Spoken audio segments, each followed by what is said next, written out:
आज हम environmental education में खनिजों की उपयोग तथा उनका अत्यधिक दोहन के बारे में जानेंगे। साथ ही साथ भारत में प्राप्त खनिजों की उपलब्धता के बारे में भी जानेंगे। Uses and over exploitation of minerals और availability of minerals obtained in India, इनके बारे में जानेंगे। तो खनिजों का उपयोग हमें कैसे करना चाहिए, यूजेज ऑफ मिनरल्स के बारे में जान लेते हैं। यानी minerals are externally limited and cannot be returned once used, so the best solution is the use intelligence fully। इसमें क्या है कि जो खनिज हैं अत्यधिक सीमित हैं और एक बार उपयोग के बाद उन्हें पुनः लौटाया नहीं जा सकता, इसलिए बुद्धिमत्तापूर्ण उपयोग ही इसका सर्वश्रेष्ठ हल है। हमें बुद्धिमत्तापूर्ण तरीके से ही हल करना चाहिए, खर्च करना चाहिए। Use intelligently what you have, यानी समझदारी से उपयोग करें कि आपके पास क्या है। आपके पास जो है उसे देखते हुए ही उपयोग करना चाहिए, खर्च करना चाहिए। तो हमारे पास क्या है यह हम इसी में ही जानेंगे, इसी लेक्चर में। और क्या है, avoid emphatically what you do not possess, यानी सशक्त रूप से बचें जो आपके पास नहीं है।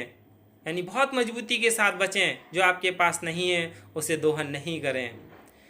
फिर है अत्यधिक दोहन या शोषण, ओवर एक्सप्लोइटेशन।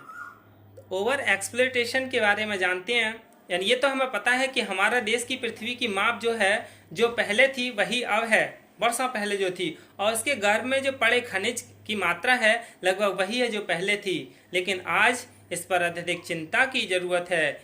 क्यों है? क्योंकि निरंतर बढ़ती आबादी इसका कारण है। Continuously growing population, more demand in the changing scenario, यानी बदलते परिवेश में अधिक चाह, टेंडेंसी ऑफ कलेक्शन, संग्रह करने की प्रवृत्ति, ये सभी इसके चिंता के ही कारण हैं। इफेक्ट ऑफ साइंटिफिक टेम्परमेंट, यानी वैज्ञानिक प्रकृति का अभाव, अनकंट्रोल्ड यूज, अनियंत्रित उपयोग, और नो थॉट ऑन अल्टरनेटिव, यानी वैकल्पिक व्यवस्था की सोच का अभाव भी, यही सब इसकी चिंता के कारण हैं। इसलिए हमें पुनः वही बात दोहरानी चाहिए जो हमने अभी कही है। क्या? Cut your coat according to your cloth, यानी अपनी जेब देखकर व्यय करें। जो आपकी जेब में है उसी को देख करके ही खर्च करें, जेब से अत्यधिक खर्च ना करें। Conserve some share also for future generation, यानी आगे आने वाली संतति के लिए भी कुछ जोड़ो। आगे आने वाली पीढ़ी के लिए भी हमें जोड़ना चाहिए, तभी हम इस संकट से बच सकते हैं।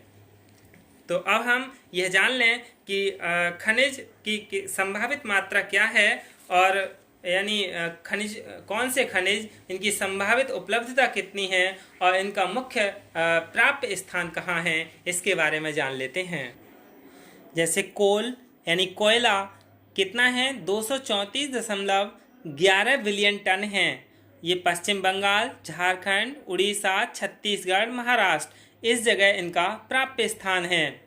लिग्नाइट ये 35.36 बिलियन टन है और ये तमिलनाडु में प्राप्त होता है। बॉक्साइट ये 2462 मिलियन टन है, उड़ीसा, आंध्र प्रदेश, छत्तीसगढ़, गुजरात, महाराष्ट्र, झारखंड में प्राप्त है। यानी सभी जगह ये चीज़ नहीं मिलती हैं, कुछ ही स्थानों पर प्राप्त होती हैं। Chromite 90.23 million tonne, Orissa, Karnataka, Maharashtra, Jharkhand, Madhya Pradesh, Tamil Nadu और मणिपुर। अगला है तांबा यानी कॉपर, 533.66 मिलियन टन, ये झारखंड, मध्य प्रदेश, झुंझुनू, अलवर राजस्थान में प्राप्त होता है। अगला है सोना यानी गोल्ड, ये 177.9 लाख टन है, ये कर्नाटक और आंध्र प्रदेश में प्राप्त होता है। फिर लोहा यानी आयरन, ये 10,052 मिलियन टन है, जो कि कर्नाटक, झारखंड, छत्तीसगढ़, उड़ीसा में प्राप्त होता है। फिर है सीसा जस्ता यानी लेड जिंक, 176 मिलियन टन, ये राजस्थान, गुजरात, पश्चिम बंगाल आंध्र प्रदेश, तमिलनाडु, कर्नाटक, उड़ीसा, मध्य प्रदेश, महाराष्ट्र और गोवा में, यानी सीसा और जस्ता हमारे देश में अत्यधिक स्थानों पर पाया जाता है। अगला है मैंगनीज, 167 मिलियन टन, जो कर्नाटक, उड़ीसा, मध्य प्रदेश और महाराष्ट्र और गोवा में पाई जाती हैं। फिर है निकिल, 183.5 मिलियन टन, जो उड़ीसा और झारखंड में प्राप्त होती हैं। फिर है टंगस्टन, ये 38.11 मिलियन टन, जो कि डेगाना राजस्थान में है, महाराष्ट्र और हरियाणा में प्राप्त होती हैं। पश्चिम बंगाल और आंध्र प्रदेश में भी टंगस्टन प्राप्त होता है। फिर है बेराइट, जो कि 87 मिलियन टन है, जो राजस्थान, पश्चिम बंगाल, छत्तीसगढ़, मध्य प्रदेश, तमिलनाडु, महाराष्ट्र, उत्तर प्रदेश और झारखंड ये बेराइट प्राप्त होता है। फिर है डायमंड यानी हीरा, ये 2.82 मिलियन कैरेट, ये छत्तीसगढ़, उड़ीसा, आंध्र प्रदेश और कर्नाटक में प्राप्त होता है। डोलोमाइट, 4,387 मिलियन टन, जो कि पूरे भारत में प्राप्त होता है। संपूर्ण भारत में डोलोमाइट प्राप्त होता है।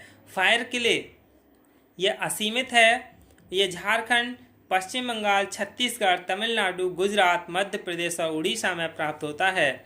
फिर है क्यूरोस्पार, 2.95 मिलियन टन, जो गुजरात, राजस्थान, मध्य प्रदेश और महाराष्ट्र में प्राप्त होता है। अब क्या है gypsum, 238 million ton, Rajasthan, Tamil Nadu, Jammu and Kashmir और गुजरात में प्राप्त होता है। ग्रेफाइट 4.58 मिलियन टन, जो उड़ीसा, तमिलनाडु, आंध्र प्रदेश, गुजरात, झारखंड, कर्नाटक, केरल, मध्य प्रदेश इन जगह मिलता है। इल्मेनाइट, जिसकी संभावित उपलब्धता है 287 मिलियन टन, ये उड़ीसा, आंध्र प्रदेश, केरल, बिहार, तमिलनाडु, महाराष्ट्र, पश्चिम बंगाल में प्राप्त होता है। केओलिन 1042 मिलियन टन, केरल, पश्चिम बंगाल, बिहार, राजस्थान और गुजरात में प्राप्त होता है।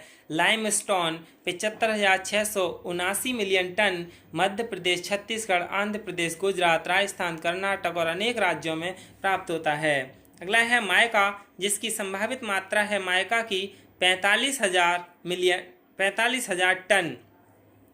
ये आंध्र प्रदेश, बिहार, झारखंड, राजस्थान, उत्तराखंड, तमिलनाडु इस जगह मिलता है। अगला है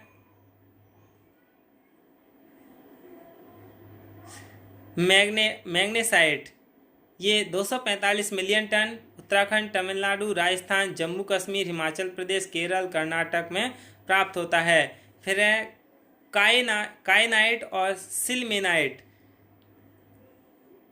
यानी काइनेमाइट और सिल्मेनाइट 242 मिलियन टन और 51.60 मिलियन टन, ये महाराष्ट्र, कर्नाटक, झारखंड, राजस्थान और आंध्र प्रदेश में प्राप्त होते हैं।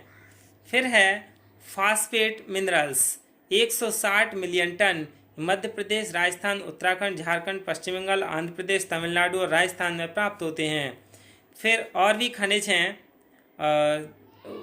वेंटोनाइट, फेल्सपार, स्टेटाइट और ग्रेनाइट, कैल्साइट, पाइपराइट्स, जिरकॉन, मार्बल देश के यानी विभिन्न स्थानों पर उपलब्ध होते हैं। तो इन्हीं उपलब्धता को देखते हुए ही हमें इसी तरह से ही खर्च करना चाहिए। इसी में ही हमारी बुद्धिमत्ता और समझदारी है। धन्यवाद।